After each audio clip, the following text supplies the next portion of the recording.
All right, everybody, welcome to the NFL Draft. We are about 5 hours away as of recording this. I am in a hotel room right now in Detroit, and I'm about to get ready to go to the draft. We got a lot happening today. We got the red carpet. We're going to be in the theater. It's going to be awesome. I'm going to take you behind the scenes, show you what's happening, and hopefully the Jags draft something good tonight. But let me take you inside what is going to happen for the next 3 days at the NFL Draft. Here we go.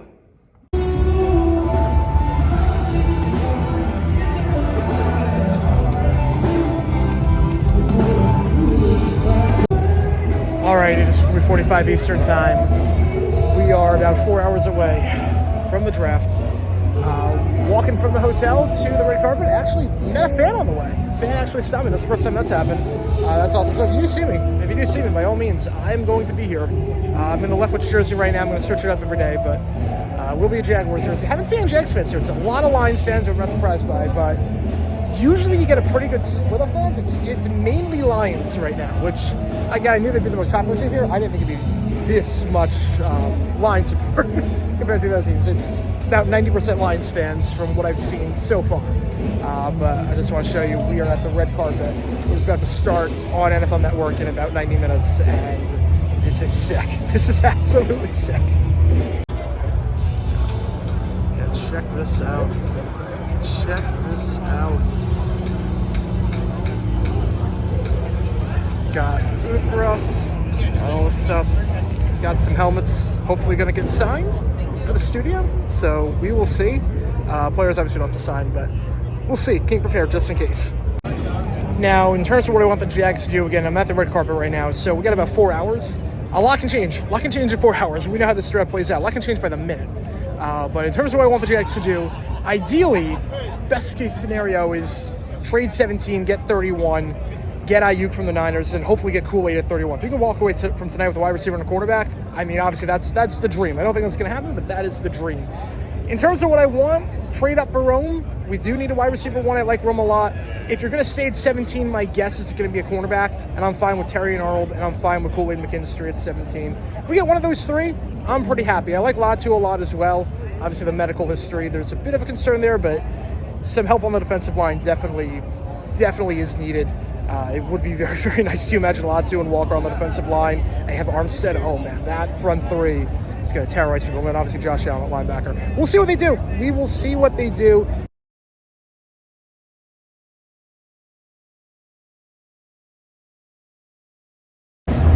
All right, we are about 45 minutes away from the start of the draft. And this is about the quietest place I can find right now to record anything.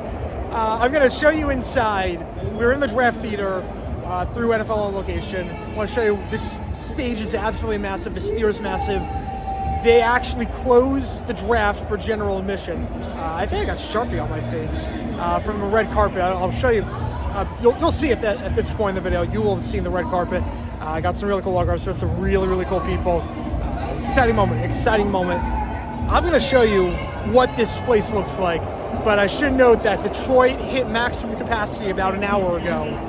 And there's about 150,000 people here. They're not even letting anyone else in. First time that's ever happened. First time that has ever happened where they have actually closed capacity of this draft theater. I've never seen that before. Nashville 2019 was the craziest crowd I've seen. Night one of Nashville 2018 was, Broadway just extended for miles and miles of people. This is up there. Detroit came out for this draft. Detroit came out. I'm going to show you inside. But before I do, it seems like the rumor right now is the Jags going to trade for Neighbors, which I would really, really want. It seems like we're trying to trade up to the 8, 9, 10 spots, somewhere around there. We'll see what happens. I want Rome. I want Neighbors, something around there. Get a big receiver. I'm okay. Let me show you inside. My lips are numb. It is cold, but it is fun. Let me show you inside.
some surprise for you. Bringing out a few other surprises for you. So, yeah, here we go. Detroit!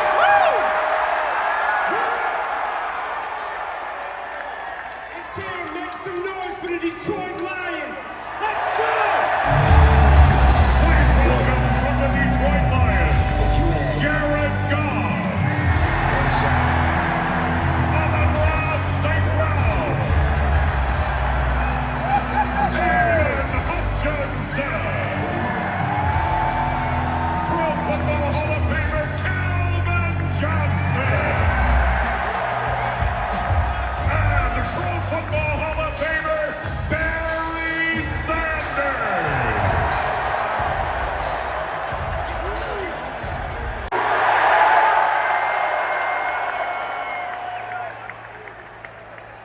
Detroit, let's turn up tonight, baby! Let's get it!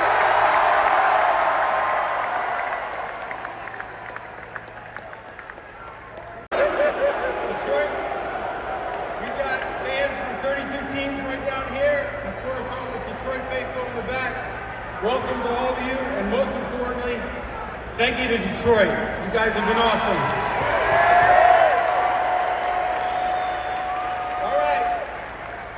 Ready to get this show on the road?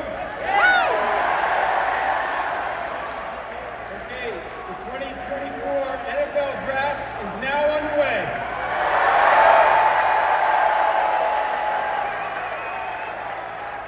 The Chicago Bears are now on the clock.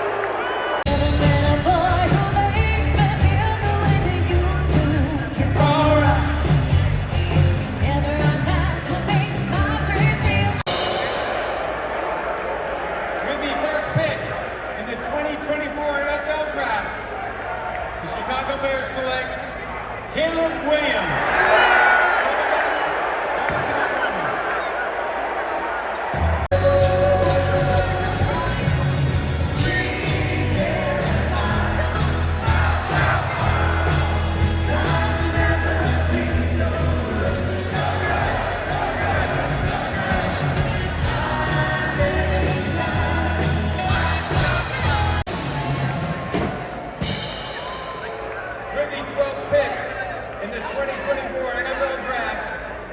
The Denver Broncos select Bo Nix, quarterback, Oregon. All right, so just like last year, pick is traded. Second straight year, Bo gets traded the pick in the first round. My guess is every corner is on the board, and there's no difference between guys like Mitchell and Arnold and Kool-Aid potentially. So maybe Bulky wants Thomas, maybe he wants Xavier Worthy. There's a lot of guys still there. Board's playing out all right. The fact that we traded the pick to Minnesota, we're going to have pick 22 or 23. Unless for whatever crazy reason we traded 17 for Justin Jefferson. I don't know the details yet. My guess is that we got a fourth rounder in return. We don't have an early third because we lost down Calvin Ridley. I don't know what we got, but Minnesota's on the clock, so we're going to have to wait a bit longer. So the trade conversation's in. We get 23, but we also get a fifth rounder, third rounder in 25, fourth rounder in 25. That's a lot of picks. A lot of picks, potentially 2 picks in the top 100 next year. To move down 5 spots, again, not a lot of corners off, no corners off the board. The second tier receivers not off the board, stockpiling picks. You figure again, Bulky not going to trade future picks unless he knows he's the GM in 25. So he's got some assurance from Khan and whatnot that he's back, which obviously not crazy about.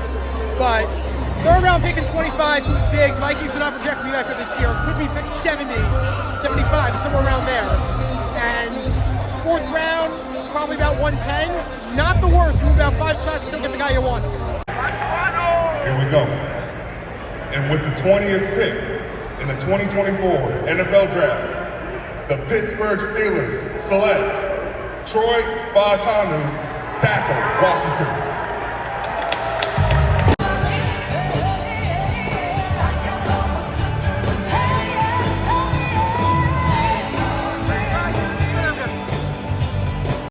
Okay, we're at pick 22. Eagles on the clock. No corners taken yet.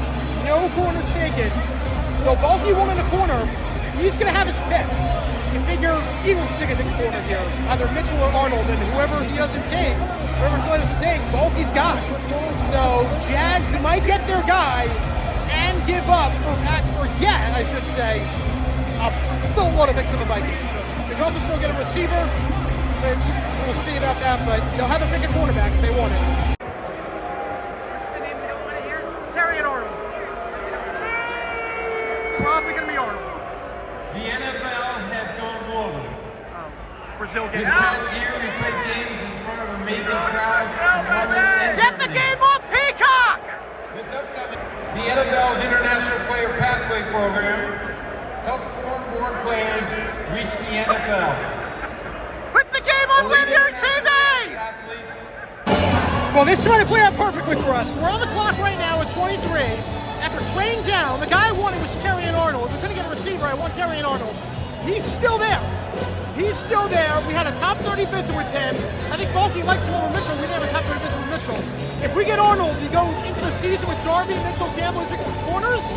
Yeah, I'm happy about that. I don't know which way we're going, but Arnold would be a great pick, especially considering the fact I wanted him at 17. Could get him at 23 and get a haul from the Vikings too. This is playing out well. I want Arnold. I have a feeling, based on everything, that's going to be TJ. I have a feeling it's going to be Thomas, which, yeah. I have a feeling it's going to be TJ. I want Arnold, but I have a feeling it's going to be TJ. And I'd rather have traded 17 for Ayuk if we were going to do that. I like his size, obviously great speed. Hands are a bit inconsistent for my liking. Which, I mean, that's pretty much Calvin Ridley right there. That's pretty much, you're replacing Calvin Ridley with a younger, cheaper version of Calvin Ridley. I like his size, like his speed. Not sure he's the right fit. I'd rather take Ayuk at 17, trade that pick. Obviously going to be very expensive. I'd rather do that, but obviously BTJ was the guy. It's going to be him or Arnold. I'd rather have Arnold, but I have a feeling it's going to be BTJ. Thomas, I want Arnold. I want Arnold. It's going to be Thomas. Pick, the 2024 NFL Draft. The Jacksonville Jaguars select Brian Thomas Jr., wide receiver, LSU.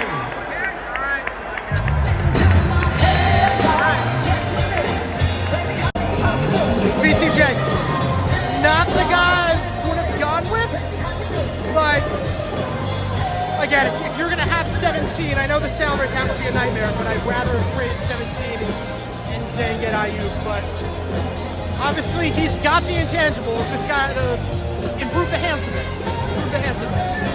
Don't love it, don't hate it, but we got a good haul from the Vikings. Take the guy we're going to take at 17 anyway, so we'll see how it goes. With the 24th pick in the 2024 NFL Draft, the Detroit Lions select Terry and Arnold, defensive back.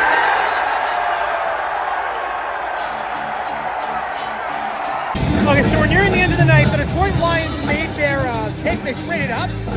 So all the Lions fans are left behind me. So, or in front of me, I should say. So look at where these are comfy seats. If they don't give you all location, I guess the first two rows are all Lions fans. They get the reclining seats. This is the way to do it. You just lean back, enjoy the draft like that. Oh, man. Jealous of these seats. This is the way to do it. All right, phone's about to die. Final pick. Panthers make the pick. The Bills have traded to Carolina. I don't know what the Bills are doing. I have no clue what the Bills are doing. Pick 32, you get the 5th-year option. Pick 33, you don't get the 5th-year option. So Carolina probably gave up nothing. I'm guessing no more than a 5th rounder. They gave up absolutely nothing to get the extra year, which is big. That's going to have huge salary cap ramifications down the line in 4 years' time. I am confused by Buffalo's strategy. Basically, you get a pick from the Chiefs because you traded away, and the Chiefs get Xavier Worthy, a 4-2 receiver, and now the Bills have no 5th-year option and trade down and get virtually nothing. So I don't know what Bean's doing in Buffalo, but they are one of the biggest losers of the night, besides Atlanta. I don't know what Atlanta's doing, but Atlanta, Buffalo, I'm confused. With the 32nd pick in the 2024 NFL Draft, the Carolina Panthers select Xavier Legate, wide receiver, South Carolina. That closes the first round. Thank you, Detroit, for a record-setting night. All right, so I got back from the NFL draft. Gonna be a big quiet. My dad is sleeping in the other room. Recording this in the bathroom right now. Just got back from the draft. Just want to get my quick thoughts on the draft before I end this vlog. In terms of the Jaguars pick, again, Brian Thomas, we need a receiver. I would have rather have traded for Ayuk at 17, or I think Trent Baalke kind of botched the franchise tag situation. I think you've signed Allen to a long term beforehand. You had Calvin Ridley, and then you take Terry Arnold to pick 23. I think this team's a lot better than where they are right now. Having said that, Thomas, I'm a bit iffy on Thomas. I'm not going to lie. I'm a bit iffy on Thomas. I don't hate the pick. I don't love the pick. Obviously, he's got the intangibles. Like I mentioned before, he's got the intangibles. I'm just worried about those hands. I'm worried about those hands. I can't see the guy being okay. I'll put it that way. He's boomer bust. I cannot see Thomas being okay. I can see him being an A pick, or I can see him being a D pick. Our history drafting receivers in the first round is not very good. Our history drafting receivers, or Trent Baalke's history drafting receivers, not very good. But it's got to change at some point. Got to change at some point. I don't hate the Brian Thomas pick. I would have rather had Terry Arnold, but I don't hate the pick. In terms of the teams, I really like what they did. Chicago, obviously Caleb Williams at 1, but you get Rome Odunze at 9. You now have a stacked receiving unit. DJ Moore, Rome Odunze, Keenan Allen, that's your 1, 2, 3. Caleb has some targets to throw to. I really like that. Obviously Kansas City, Xavier Worthy, 4'2", 140. That receiving unit is super fast. You had a terrible receiving unit last year. You still won the Super Bowl. Now you add Hollywood Brown. You get Xavier Worthy, who basically fills that Tyreek Hill role. He's just super, super fast. Given the open field, he's incredible. And I'm excited to see what happens in KC. Unfortunately, the Chiefs got a lot better tonight. The other team that I really, really like what they did, obviously the Detroit Lions. Terry Arnold need help in the secondary. The fact that he was still there at 24, really like that. In terms of the two teams that I don't get the logic, and I'm not knocking the players themselves, it's more the logic involved in it. The Atlanta Falcons, you draft Michael Penix at pick 8. And I'm very confused as to why, because he just gave Kirk Cousins a 4-year deal. So if you don't think Cousins can play all 4 years, why would you give Cousins the 4-year deal? On top of that, Penix will be 28 years old by the time Kirk Cousins' contract is done. And by the time his contract's done, you have to make up your mind on the 5th-year option for Penix. And you might have to sign to a long-term deal at that point, and you know nothing about him. It's a very, very bad situation. They might be saying, well, what about the Packers with Jordan Love? That's a bit different. Rodgers was declining after 2019. Obviously, 2020, 2021, he won the MVP, but he was on the decline, had the injury history. Now, Cousins does have a bit of an injury history, but Rodgers was on the decline. He was threatening retirement. You could have seen them moving on from Rodgers after 2020. You could have seen that. I don't know why you give Kirk Cousins a 4-year deal if you're then going to draft the guy in the first round. And you're going to have him under control for 4 years in the 50-year option, which is a lot of money. I don't get the move at all, and Kirk Cousins is apparently very, very stunned about the move. So, good job, Atlanta, on that front. The other team I don't get, Buffalo. I don't get Buffalo. You need a receiver, and you basically missed out on the giant runner receivers. You give Xavier Worthy to the Chiefs, but more importantly for me, you had pick 32. You trade down with the Panthers to pick 33. You don't get an extra pick in return. You move up from round 6 to round 5. So you move up 1 round on day 3, and you lose the 5th-year option, which is very, very questionable because you lose that 5th year of control to move up 1 round on day 3. I'm not sure I like that. Speaking of trades, Jacksonville got a huge haul from Minnesota. I really like that haul. Minnesota's another one of those teams where I'm not sure what the logic is because they gave up a 2025 second to get the Texans' first-round pick this year. Then they use that pick. They give up a 2025 third and 2025 fourth to move them into Dallas Turner. So you basically gave up a crap ton of draft picks, like 5 or 6 picks, to move them and get Dallas Turner, which I don't know about that. I don't know about that. In terms of the environment, super cold, obviously, today in Detroit, but weather was great otherwise. Fans showed up, 275,000 people. I don't know if I said it earlier. They closed off admission. They closed off general admission to the public, and they still got over 250,000 people. Weather is not supposed to be great Friday, Saturday, so I'm not sure what the crowd's going to be like. I will say the crowd emptied out a lot after the Lions made their pick. Mass exodus after the Lions made their pick. So we'll see what happens tomorrow, but they showed out tonight. Nashville was the best crowd I've seen. I think it still is the best crowd I've seen. Nashville 2019 was something else. but Detroit showed out tonight. Detroit did a really good job. So we'll see what happens day 2. I'm going to end it here. A lot happening tomorrow. I'm going to take you behind the scenes. I'm going to be on the stage tomorrow morning. We have a thing with NFL on Location where we go behind the scenes in the green room, and we're going to go on the stage. I have a meeting with Calvin Johnson. Also probably going to go to the Tigers game tomorrow. And obviously day 2, a lot of picks. Jags are on the clock in round 2, and then later in round 3 with the Jawan Taylor compensatory pick, so we'll see how that goes. But fun day round 1. Jaguars got their receiver, and we will go from there. So thank you guys for tuning in, and I'll see you guys tomorrow.